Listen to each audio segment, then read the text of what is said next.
So when it is stated in that verse that Krishna's universal form is imaginary, material imaginary, it is actually said in the sense like that it was materially true but spiritually imaginary. Okay, Krishna's universal form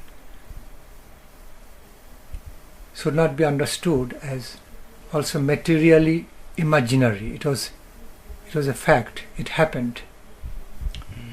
So it was not like complete false imagination. Okay, not at all. So while it's stated imaginary, it is spiritually imaginary, but not materially real, materially realistic. Donc, le point qu'il faut comprendre avec ce verset, c'est que il est expliqué que cette forme elle était imaginaire, mais c'est d'un point de vue matériel.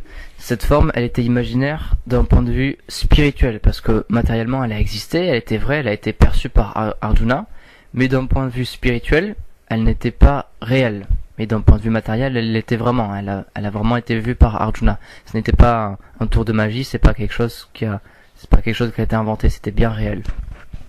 Just as in a drama or in a movie, when a person is playing the role of a particular character, so that activity, the action of his playing role of that particular character is real. But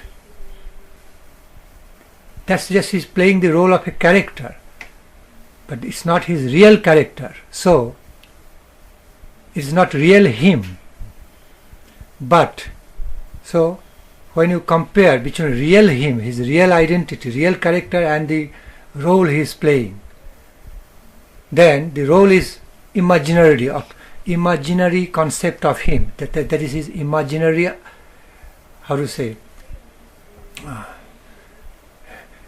more imaginary type of presentation about him, the role he is playing, because it's just in a drama. It's not real him. His real character is different.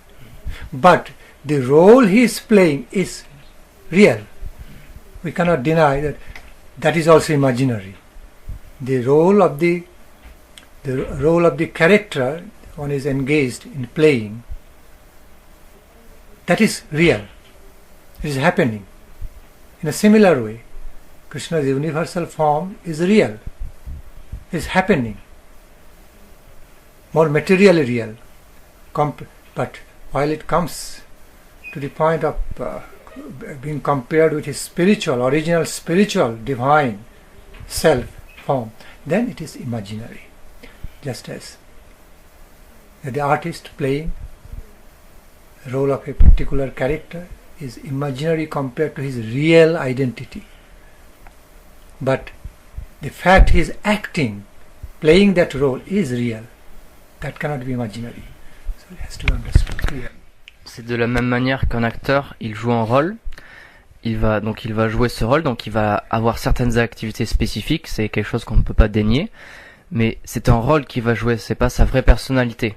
Donc cet acteur, il va jouer différents rôles, différents personnages, mais sa vraie personnalité, elle est en dehors de tout ça. Donc de la même manière, le Seigneur suprême, il va jouer ce rôle, il va avoir cette forme universelle. Donc matériellement, elle a existé, c'est un fait indéniable, il a vraiment agi de cette manière-là. Mais si on compare ça avec son identité originale, son identité suprême, son identité spirituelle et divine, c'est juste un rôle, c'est pas sa véritable identité. Et donc c'est bien ça qu'il faut comprendre. Matériellement, elle a existé, cette forme, elle est vraiment apparue, mais comparé à son aspect spirituel, son aspect éternel, c'est juste qu'un rôle secondaire. So Krishna's universal form is materially real, but spiritually unreal, imaginary.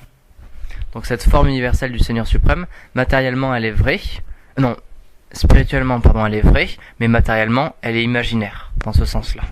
Materially realistic, but spiritually unrealistic. Matériellement elle est réaliste, elle existe, mais d'un point de vue spirituel c'est imaginaire, comparé au spirituel.